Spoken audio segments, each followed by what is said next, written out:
Hey! Good morning, Mr. White. Good morning, Mrs. Angel. How are you today? Living the dream, and we've got a That's the super spirit. special guest. We do. We have Sarah MacDonald with us. Hello, Sarah. How are you? Hello, Sarah. Good. Hey, Shaz and Will. Really good. Fantastic. Fabulous. We're going to get right into everything Sarah and her amazing business very, very soon. Want to do a shout out to Video Pro for making Mr. White look and sound great. He looks great, doesn't he, Sarah? Oh, he's a thing of beauty. He really is. We were just sitting here before marveling at his beauty, and that's all down to Video Pro, who love teachers and hence have given us this amazing equipment. Yes, we sound good too. We sound good too. We do sound good. We do sound good, but we just can't take our eyes off you, Mr. White. So everybody, get on board our YouTube if you want to see just how spectacular Mr. White's looking right now. Ooh, ouch. But anyway, it's not about you, Mr. White. It's not about you tonight. It's all about Sarah MacDonald. So let's introduce Sarah to our guests, to our listeners. So Sarah MacDonald went to the primary schools, Atterdale Primary School in Perth in Western Australia and Mel Maria Primary School also in Perth in Western Australia. She went to Santa Maria Secondary College, also in Perth, and she went to Notre Dame University to do her Bachelor of History and Politics, and then the Australian Catholic University to do a Masters of Teaching in secondary teaching. Let's hear a bit more about what Sarah does. Yeah, so born in Melbourne, Sarah grew up in Perth, and she grew up with lots of animals, lived in Japan teaching English. She became a secondary school teacher, head of department, etc., and left it all behind to become a dog trainer. Sarah worked with aggressive dogs, learnt that we are all the same. We cannot learn without first feeling safe, absolutely. When we do not feel safe, our system goes into flight, fight, fear, or fawn. It doesn't matter if we are dog, human, or any other mammal. Our learning process is enhanced in safe environments and with genuine, kind relationships. Sarah lives in a small farm outside of Mansfield with her wonderful husband, 4 dogs, 3 cats, 2 mini goats, 4 horses, and a partridge in a pear tree. Welcome, Sarah. Oh, it's so great to have you. Love it. What a menagerie you have there. I know. Hey. Keep it down, people. The animals, they'll get a bit... Yes, we can. Yes. Shh. So hopefully we're going to hear from 2 of her older retired dogs who are with her at the moment. They might give us a bark here or there if they're really enjoying the show. So the pressure's on. So, Sarah, we want to hear all about your change from teaching into your dog-assisted therapies or learning. So, but first of all, before we kick off, we would love to hear who is the teacher who has positively impacted your life? Well, when I first thought of this question, there is humans that have positively impacted my life, but really the first one I have to talk about is my dog Hamish, a little Jack Russell that I had when I was 13 years old. My parents they're cat people, they're not dog people, but I managed to squeeze him in. At 13, I had a pretty serious skin cancer scare, and it's a very young age to have a skin cancer scare like that. If people seeing me, I'm as white as you can be. So slip, slop, slap, everyone. But that really shook me. It made me not want to go to school and not want to talk to people about it. And also, generally, I found I enjoyed school socially. I just didn't know it was also a place you're meant to be learning stuff. So my dog was a really good mate in just making me feel more positive generally. So that helped be more positive with school. But he was just always there for me. I remember I would always do my homework on the bed because I had no room on my desk. I'm sure there's parents and students that can relate to that. And so the desk is where you hold the stuff. The bed is where you work. So, and the dog was just always curled up beside me and just always with me. And I still have those memories, now. So he definitely was a great teacher for me and a great one that kept me grounded. Oh, it's so beautiful. And I know that so I've had 2 dogs. Oh, sorry, that's not true. I've had 3 dogs in my life. And I can remember all of big life events and having a dog by my side, and really shepherding me through those really big life events. Like, they just get emotions, and I don't know, that they've been pivotal to, I wouldn't say to my growth, but definitely recovery when big life events happen. Oh, I think, yeah, you're absolutely right. And, you know, one of the dogs I was telling you about who may bark is the retired guy, Oscar. And, you know, in my adulthood, I've had him 14 years now, but, yeah, in the ups and downs, and he's been there for both. But, yeah, you really hold on to them when you know, things are hard. Yeah. And so, yeah, it's just that silent support and devotion, I think. Beautiful. So you've had Hamish, which is great. Any two-legged friends who have been teachers who have kind of helped you throughout life? And you obviously chose to be a teacher. Yeah, exactly. So anybody who kind of encouraged you or led you towards choosing teaching as well? Yeah, I had a really great...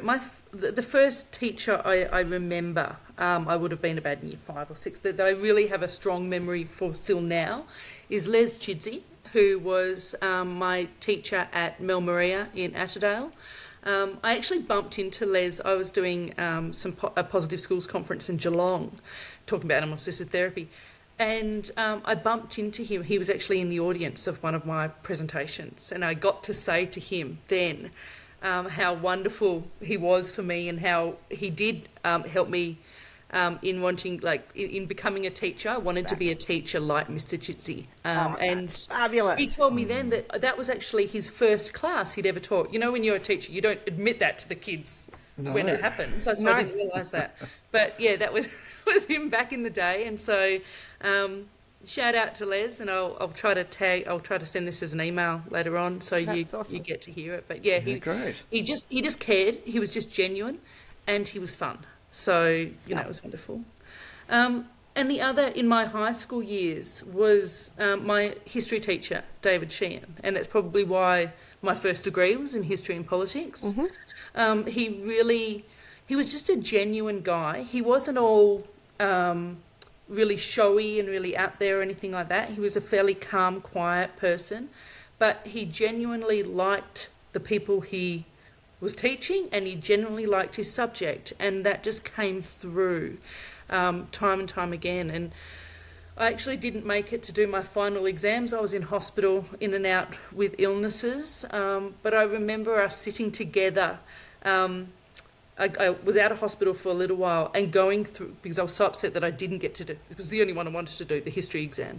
I didn't get to do it, but I got to go through it with him, and we were talking about how I'd answer this and what I would have done here, and it just kept me part of the group, and kept me being part of the class, and that was really special. So, yeah, shout out to David Sheehan at Santa Maria as well. Oh, that's beautiful. And you know what? Sometimes it's hard to stay connected with those students who fall ill for long periods of time in your school. And for some teachers, it would be easy for a student to be out of sight and out of mind, not because they don't want to think about them or care about them, just because, you know, as well, Sarah, we all know how busy. Rotation. Yeah. Yeah. So that's fabulous that for a student who had a bit of that disconnect through illness at the end of your school life, that he was able to make that massive difference and influence what you actually went on to do at university, which is very cool. And it's still a passion of mine now. Like, I love history, so yeah. And so, so you did your first degree, and then you chose teaching. So you went back to do your masters. Tell us about that. Yeah, so I did my first degree, and then so I had an arts degree, history and politics arts degree, and I realised that doesn't lead you into a job directly. I'm sure people out there can get jobs, but it really never occurred to me that I'd have to think about employment after I finish my degree. So then you finish your degree, and then you're going to be anyone? Somebody tell me, how am I going to pay my way? How am I going to pay for my house? Yeah. Somebody just let me in the door and pay me some money to talk about history. That'd be wonderful. Thanks. Yeah. Yes, so I didn't know what to do. And so I spent a year not knowing what to do and temping and, you know, not paying off my degree and all of that sort of stuff. And so I thought, what am I going to do with my life? I then jumped on a plane and went to Japan and taught English over there, because if anyone's ever taught English as a second language in Japan, Korea, Spain, it's full of people who have degrees who don't know what to do with them and are not so ready to grow up yet. So it was perfect for me. Had a wonderful time over there, but really fell in love with the connection with students, really fell in love with that idea of that gorgeous trust that people have when you can give them knowledge and they can be boosted by it. And also, and I think that's what made me go, okay, when I get home, I'm going to go do a degree in teaching. But I think also because I was actually tutoring and not teaching, it kept a little an idea in my head about how to have a really good tutoring, because students in Japan were really easy to engage, that they're very well behaved, very well mannered. So there was classroom behaviour issues is not usually a thing, but they're still kids, and engagement is still a thing. Attentional control is still a thing. Like their mind will still wander, not because they are trying to disrespect you, but just because they're children and they're learning that skill. Yeah. That's right, and they may be more polite about it sometimes, but they're still their mind's not with you. So, working out ways over there to try to engage kids, and then keeping that idea here of engagement. It doesn't matter how good your curriculum is, the engagement's the key. So that kept me really in that idea. But yes, so long story short, when I came back from Japan and enrolled in a Masters of Teaching Secondary, so I could then become an English and history teacher, which fabulous. I did. You're in good company. That's teaching. I am the statistic. I finished bang on 5 years. So if you look at the 2 degrees, it took me 5 years to get the job, and then I had the job for 5 years, and then I burnt out. And we can talk about I'm quite happy to talk about my meltdowns. But only 5 years. There they are. I told you. Hi, Oscar. Oscar. That is true, though. It is that 5 years. Settle down, Oscar. It's okay. Sorry about that. It's okay. But you're right. That 5 years. Darling. Hello. Yeah, Which only 5 years. But that 5 years seems to be about the average length. It's just under the statistical average length of a teaching career. What we're trying to do with this podcast is turn that around. And if you do leave the profession, stay in the world of education, which is very much what you've done.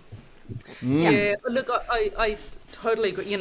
I'm sure it's the same all over Australia. Victoria, as you know, Will, is in a really dire circumstance. Teachers are just leaving schools in droves at the moment, and principals are having to get back into the classroom and put on a number of different hats. We're all wearing a lot of different hats. So, there's so many wonderful things that a teaching degree can get you. Like I've apart from dog training job, which we can talk about, but I went on to work for a little while for the Royal College of General Practitioners as an education consultant, really. So I was education and events officer, and what made them so excited to hire me was my background in education and understanding learning, and turning that into adult learning and teaching, making sure GPs were doing the right thing with their professional development. But the teaching degrees can take you in so many places. It just gets you to understand people, doesn't it?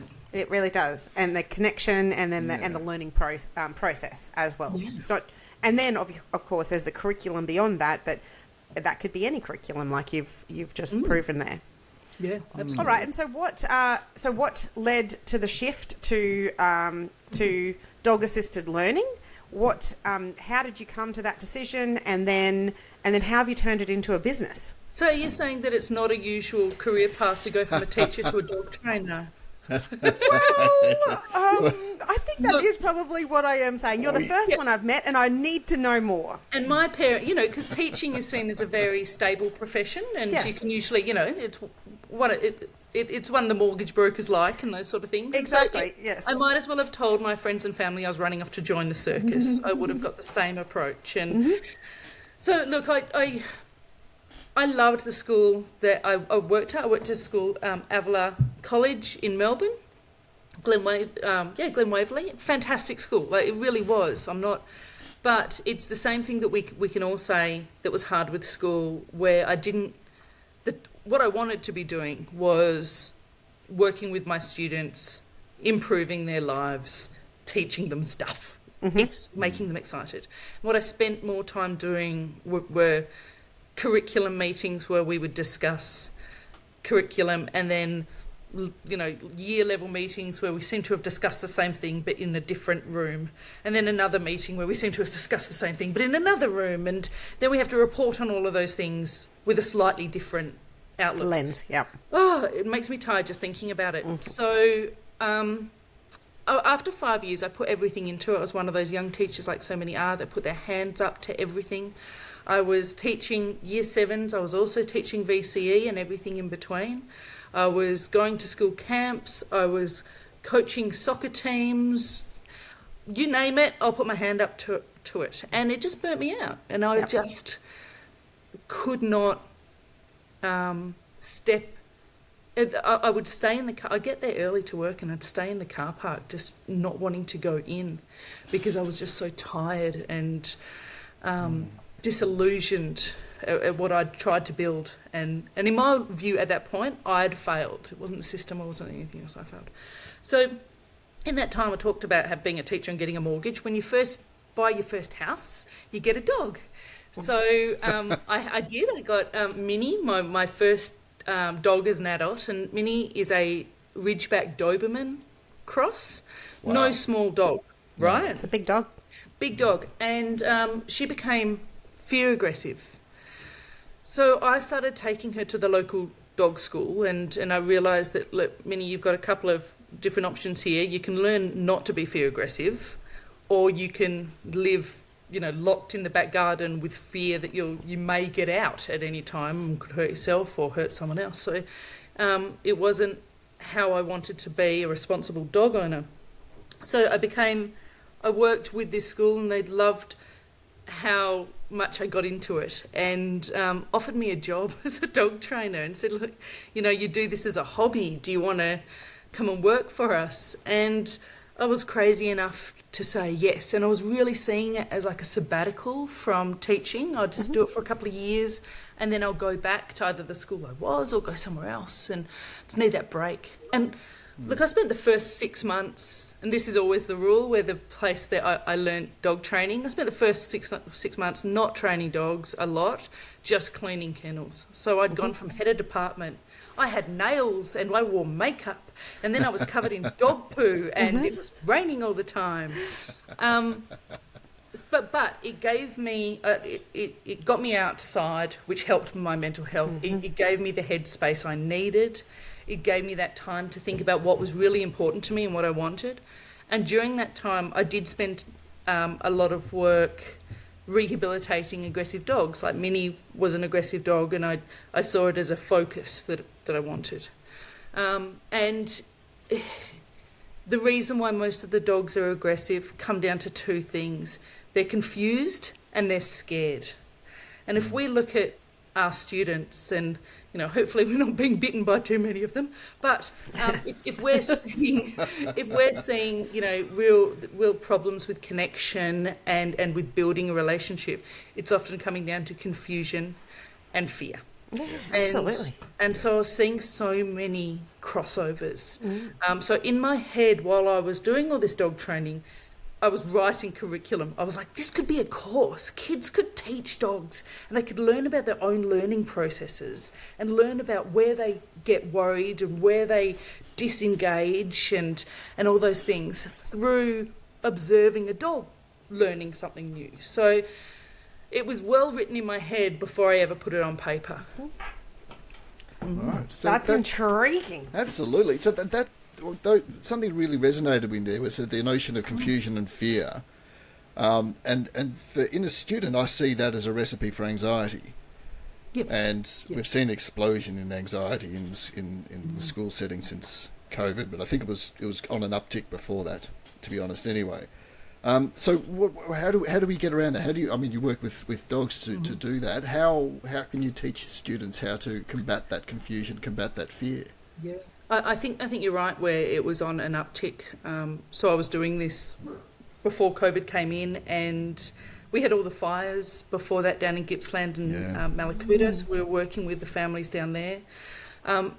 So we wrote a course on change management and being able to deal with change. But working with anxiety as well, I think the first thing kids need to have a good grasp on is emotional literacy. If you don't have the words, if you're just mad, bad or sad, then it's not going to help you really try to unpack things. So having the literacy first, and then looking at skilling the kids up and having different ways to deal with those. So we work on something that we call the 3 C's: catch it, check it, change it. So when you've got a fear, you first have to catch it and use your emotional literacy to say, okay, what's going on in my head? I'm going to check the facts around it, or check where I'm feeling with it. I'm writing that down just a second. Catch it, check it, change it. Mm-hmm. Yep. I can give you our workbooks on it if you like. And then we're going to look at changing it. Now, with changing it, sometimes, and a lot of times if you're a young person, you don't have the power in your life to change the situation, but you can change your perspective or change how much weight you're going to give this problem. So so different skills like that. And as well, we give them some mind space. So all of our classes have a mindfulness component, and this is with the dog, but our lives are so busy, and our brains are naturally busy places, that when we do start to feel anxiety, it runs out of control because there's nowhere to slow it down. In fact, we naturally get faster and faster and faster with it. So if we can teach kids that they actually have to spend time trying to empty their brain, trying to give their brain a rest, like they would give their body a rest after playing a football game or a basketball game. They have to use their brain like a muscle. And I think it's about building skills like you would if you were teaching grammar, or if you were teaching a ball throwing activity, or if you were teaching algebra. It needs to be focused in that sort of way. So I think that's how we help kids with anxiety and with worries. We have to skill them up. I love it. I went to a PD. I'm looking through my phone right now to try to find the notes that he gave. But Michael Carr-Gregg, who's an Australian leader in psychology, an amazing speaker. He spoke to the 12 schools around my area on Friday about well-being and about and he gave lots of fabulous strategies and that are totally mirroring what you just talked about there, Sarah. But he kicked off with like five things that we all need to do to avoid burnout, and one of them is switching off. So it's build periods of silence into your day. So the World Health Organization is noting that constant noise, particularly from our devices, but just also from this busy world, is a growing concern. So we need to purposefully create those moments of quiet. So you need to orchestrate them into your day. Don't just hope that they happen. If you hope that they happen, they're not going to happen. So, schedule them in. Schedule them in. Know when you're going to have those moments of silence. And I think, moving like into the 90s, 2000, we had a really huge movement towards body health. Like, let's all get to the gym and let's eat well and let's make sure that, what we're putting in our bodies is not full of toxins and all that. What are we putting in our minds? Yeah. How we need to stop leaving our minds behind or thinking it as a separate entity, and really prioritise, what are we feeding them? And we talk about, with the kids, about their sleep and what are they doing just before they go to sleep at night, what are they filling their brains full of, and how much sleep they're getting and what type of sleep they're getting. And so, we need to prioritise it. And I think this is what we do. We come into schools, and the schools that really work well with it and we can see huge changes are where it's a holistic event. So that the teachers are saying the same things we're saying. The teachers are modelling it. It's not just modelled by the poor old teachers who don't have enough time. It's in the timetable that you've actually got time. Dr. Helen Street just spoke about this with having a real holistic approach to dealing with well-being. That it needs to be, everyone needs to make sure that it's there, and that's what we talk to schools about when we're running these programs. They pay all this money for these programs to go, and where it works really well is it's echoed again and again. Yeah, because a one-off event talking about this is going to be totally not impactful. The kids, well, I'm sure when you go there, the kids will have a wonderful time seeing the dogs. It'll be a highlight and possibly something that will stay in their memory. But the messages are things that need to be reiterated and built in, and so that we can build the capacity of kids to be able to do this forever, not just for a single event. It's about motivation. We may start the motivation, but that could. We all do it. It's like the New Year's resolutions, isn't it? Like, oh, I'm going to do this and this. My life is going to be different this next year, And then you get 4 days in and things change. You go back to normal. It's the same. We're the kick-off point often. But we want to remind school leaders and everyone that they've got to look after themselves. They've got to look after their mental health. Yeah. And modelling that for kids will possibly help to change this next generation who are already in a lot of trouble, actually. They need our help right now, and the best way that we can help is by helping ourselves and then building that into our structures as well. Yeah, absolutely. Of course, you're better teachers when your resilience is up if you've been able to look after your mental health, if you're able to get enough sleep. Of course, managing a large, busy classroom with, 25 kids that all have different needs, that one kid can almost make you snap, and you'll say something you shouldn't have said or react in a way that you could have done better. And where you build that resilience is that you give yourself a break in other areas. That time to breathe, that time to heal, the quiet time to recover, and the big time to recover during sleep. Absolutely. So Michael Greg, it sounds like you sound like the same person, actually. Sarah saying all of these really important things, but you know what he didn't have? He didn't bring a cute dog. So your messaging is going to win every time. That's a good ace up the sleeve. And you can see on our Facebook page, there's some great pictures of, with our mindfulness, we'll just have the dog lying down, and the dog will know it's mindfulness time. So they'll be like, all right, I'm going to go to sleep. So they're passed out asleep. And all the kids are lying around the dog. And anytime if the kids start moving or they start fidgeting, we say, sit up, look at the dog, look how every so often he's taking a really deep breath in and really push out that breath.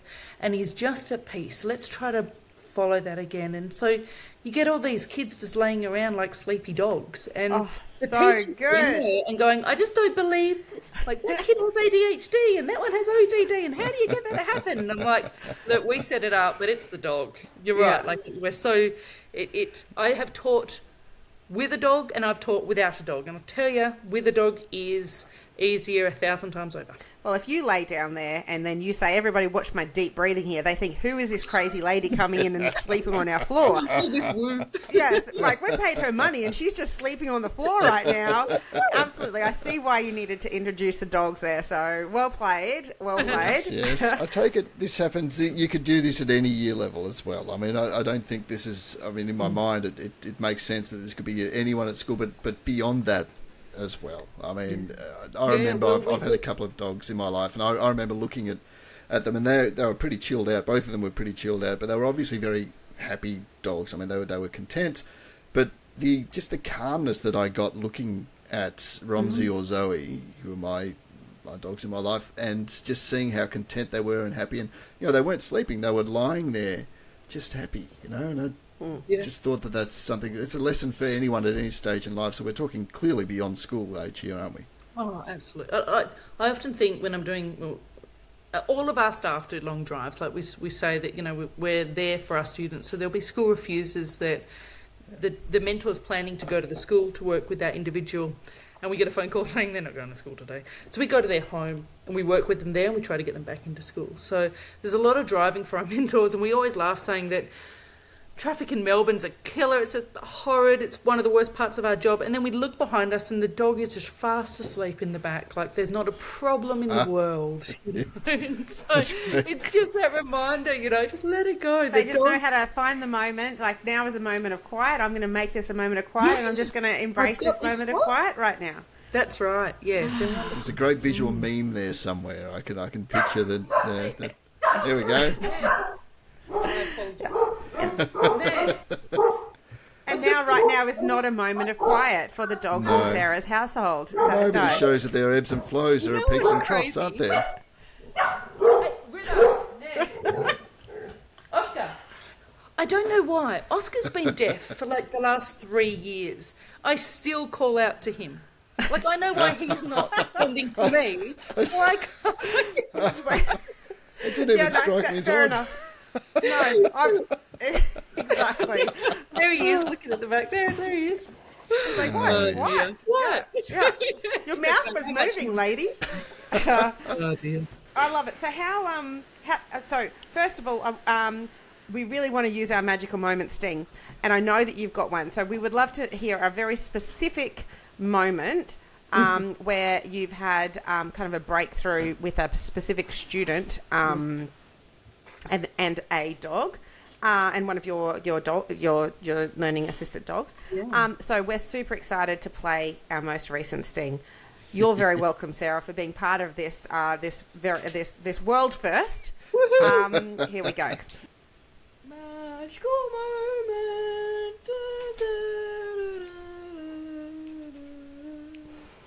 There you go. It kind of goes on for a long time. He's quite musical, is my son. Don't act like you're not. Don't act like you're not impressed, Sarah. All right. Well done, young man. Give us your magical moment, Sarah. Okay, so a shout out.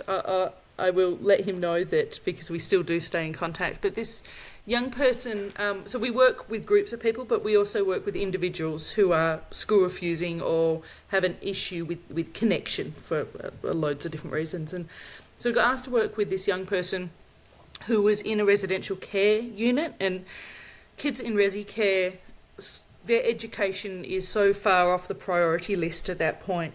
Trying to find some stability and safety is what it's all about, like we were talking about at the start. So this kid was, in his caseworker once said, his social worker once said to me that I'll never get it, like it would be crazy for me to try to get him to hold a pen. He's never held a pen before that he hasn't tried to use as a weapon. So it was sort of that level that we were working on, and so I saw it as a huge just relationship at the start, and the old dog Osk in the back was who he really made the connection with, and we would come once, sometimes twice a week, and no matter where he was, he'd get moved to different resi care units, and they don't even get told. Like they could be told like within 20 minutes, pack your bags, you're going to the next one. Like no stability. So I would turn up to a resi unit saying, hey, I want to work with a kid, and they'd say, oh, he's not here anymore. He's at this resi unit. So I'd pack up the dog and I'd get in the car and I'd go and find him, literally, and I'd bring over McDonald's as well to try to cheer him up. And he would mostly just to tell me to F off, and that he didn't want me in his effing life. I hope I can use the F word in that way. You can say space. I just pretty much ignored it and just spoke about Oscar and just talked about what Oscar needed and what Oscar wanted to do. And he would talk to me about what Oscar needed and Oscar wanted to do as well. So he was really interested in he would get the house to work on feeding Oscar and creating meals for him. He ended up doing some building in the back, and he built like a cubby and a kennel for Oscar. So I started sneaking in maths and measurement with the kennel, and we also did that. We would work on some writing exercises and those sort of things to write some stuff for Oscar. He was really into his BMX bikes, so we did a business card for him in remaking BMX bikes, and that relationship just came along, and he trusted and would talk to me more and more. This young person I was still teaching at a puppy school in Melbourne at the time. He ended up helping us at the puppy school, that he would do all the setting up and help me with the pack up, and just that was his first job, and he was really respectful with the people and really good with the dogs and really patient.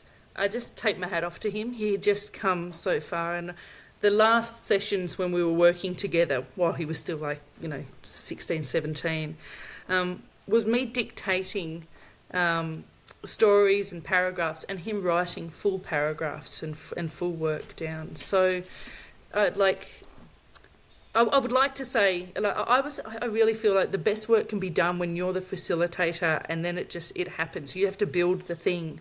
But that happened between him and Oscar and that relationship. And I still remember in my mind just the way that he'd walk up and he'd just be like, "Hey mate, how you going?" And he'd talk to him like he was his mate, and every so often I still send pictures of the dog, of old Oscar, to the kid. And yeah, look, there's been so many, but for me, I think that was the first person I had a really long relationship with, and I knew how much struggle he'd come from and how far he'd come. And how's he doing now? Yeah, he's doing really well. He's holding down a job. Yeah. He's got good people in his life, and he says hi to me every so often. So yeah, it's wonderful. It really is that he's doing well. Yeah, he's an adult now. We can't stop them. They do grow up. They do grow up. He should be really proud of just how far. I'm going to cry. How far he's come. Yeah. He really should be. The power of connection is something absolutely spectacular, and just something he knew that he could rely on. He knew that he could trust. He knew that Oscar wasn't going to let him down, and that Oscar cared about him, and that wasn't going to change. That's so special for a young person. And as you saw right from in your early years with Hamish, that power of connection to get you through that really difficult medical emergency back when you were so young. Yeah, absolutely. Yeah, it was really wonderful, and he'll always be a highlight. That's fabulous. That's a Hey, ripper. you know what this is doing, Sarah? Mr. White has lost. They lost their beautiful Romsey quite a few years ago. Was that 3 years ago? Yeah, 2 years ago that you lost Romsey? Yeah. Yep. And a big red golden retriever. Big bear of a dog. He was this big, gentle giant. So gentle, so placid, just such a leaner. There's a lot of weight in that animal that would just lean on you to get a good pat. And Whitey's family right now is all under all kinds of pressure to bring a new animal into their life. I was just talking to his daughter online just before you came on, Sarah, and we were talking about the golden retriever, the Cocker Spaniel that they're going to have in their life. I would think probably sooner rather than later, once their family hear this episode. We've got yes, I think that's probably true now. You're going to be ganged up on. I will, and rightly so, because that'll happen. Yeah. Well, you heard it here first, White family. And it should. You're and welcome. It should. And it actually leads me on to there is something else I wanted to bring up and talk about that's happened quite something's been in the news recently as well.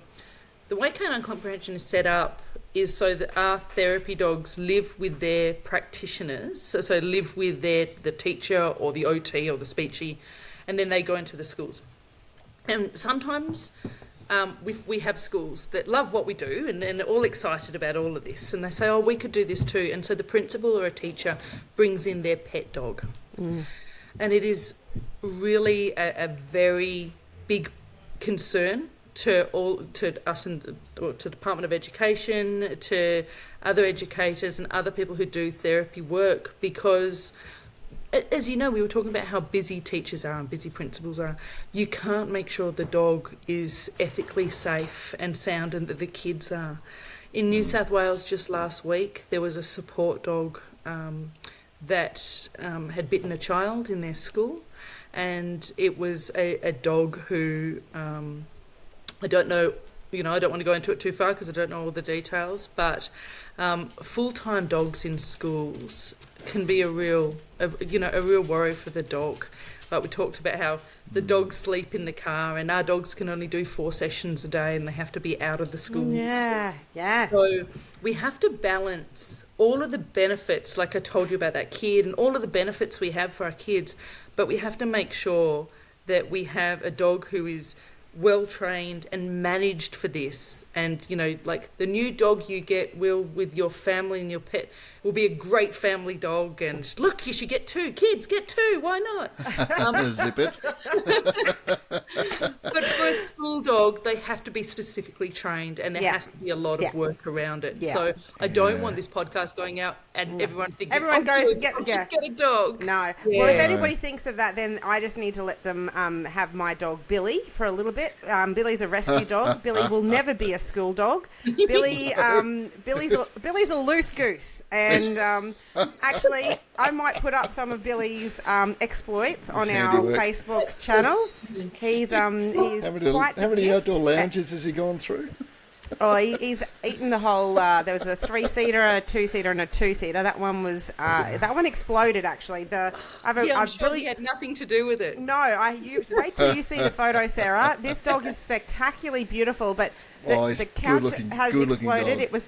It's a full cane couch that is just in little pieces of this big, and it is just everywhere. And he's got bright blue eyes, and he's just looking into the camera like, I don't know what happened. That's a great meme. Yes, it's a perfect meme, and that's the perfect meme that everybody needs to have to know your dog can't become your school dog. Yeah. Bring in Canine Comprehension. It is comprehension. Yep. Comprehension. And they will talk to them before you bring any dogs into your school. Compliance, the work cover, the public liability and professional indemnity, and the risk assessment, and the venue animal plan. Do that. Don't do Billy. Never bring a Billy or any other dog your dog. That's exactly right. Your own dog. That's right. He is endless joy, energy. Except, of course, if we want to go for a walk or a run, he only wants that energy explosion at home where he can just destroy something. Cause a ruckus. Do you have a lounge suite? What a gift. Giving away if anybody would like a Billy in their life, need a bit more energy, a little bit more work. If anybody wants a bit more work, give me a call, and I've got the dog for you. Actually, if you want the next challenge, Sarah. I've got 4, because I've got 2 retired and 2 working. So there's Minnie and Oscar that retired. So I've got 4, and I've got 4 dogs. So I always say to my staff, you need a plan of what's going to happen when your dog retires. Yes, sure. Yes. But they can't be like me and move to the country and just have far too many animals. No. So it does sound like an amazing life. How many? Take us through the animals again that you have there that we went through at the start. So it's the 4 dogs, 3 cats. Mm-hmm. We found one. One was found down the road as a tiny little kitten. We rescued this kitten that we didn't need, but we love. Yes. I decided when we moved to the country that I needed miniature goats. If anyone thinks they want miniature goats, they're wrong. They don't. No good. Why that is a fact. Well, I'm all into bad decisions. Maybe I need a miniature goat to keep Billy company. I don't know. Carry on. Goats. Miniature goats, excellent. I thought the goats would eat all the... the goats will eat the weeds. It will be this lovely organic way of looking after it. No. Sounds legit. $800 worth of trees that we planted. They just ploughed through. It was just... Yeah, and I've got the 4 horses as well. And of course. And I've been into horses all my life. I had a break, when I was doing all the uni and being an adult thing, but gone back to horses. And people say, will you ever get into equine therapy? Tell us about no, the horses are my therapy. Yeah. They're for me. So, but also it's hard enough. The logistics is hard enough getting a dog into a school. How am I going to get a horse? Exactly. So, hey, you didn't mention your husband. You got all of those animals and also a husband as well. I do. I have a long-suffering husband who's a firefighter in the country as well. So he works hard doing that, and then he's got to come home and feed horses and deal with the animals and deal with the trees that the miniature goats have mowed down during the day. Repeat the words on this podcast that he calls those goats. Absolutely. Love it. And he's doing fabulous work as a fireman. My dad was a fireman, so big shout out to him and all of the firemen and women out there. Yes. Hey, we are running out of time, so I want to give you a chance to tell us a bit more about Canine Comprehension and where people can find out more information about the work that you do. Thanks. Well, Canine Comprehension is at the moment in Victoria, but we are looking at expanding, so talk to me if you're in a different state. We work with individuals with NDIS supported as well, and we work with school programs. We have a number of different school programs on communication, on empathy, as we talked about, also with grief and loss unit, and dealing with change. So we really look at making sure that we're empowering kids that struggle to engage, and we're doing that through written and endorsed curriculum with trained professionals that come in with their wonderful therapy dogs, and all of this work's done in the background, and then the dog gets all the credit for it. So, exactly. You can find Canine Comprehension if you type in to your Google provider, or it's Canine Comprehension, so spell it out, CANINE, and comprehension.com.au, and then we're also on Facebook, Instagram, and you can find me on LinkedIn, and I'm Sarah with an H, Wonderful. MacDonald, MACD or NALD. Yeah, that's all my handles. Ready to go. That is fabulous. Thank you so much, Sarah. Hope you got a few spare Billy couches. is on his way. I've just had him. My husband heard me mention that we're packing him up. He's in a crate. He's delighted. He can't wait to meet you. Yeah, great. He's going to live out with the goats and all the Oh gosh. Oh, Absolutely. oh, the memes that would be coming your way. Honestly, Sarah. You've been absolutely fantastic. Thank you for your service as a teacher, and thank you for the work that you're doing Fantastic. now as Power well. to you. Absolutely. We appreciate you and your fabulous team 15, wow. of mentors. Are they called mentors? we call them. Yeah. 15 of them now and growing. So, and we've probably got about 25 dogs. So, yeah, that is wonderful. Fabulous. Awesome. Well, everybody, reach out to Sarah if you believe that she can help, her or her team can help you in any way. If anybody wants to connect with our podcast, if you're a teacher, if you're an assistant teacher, Whitey, if you're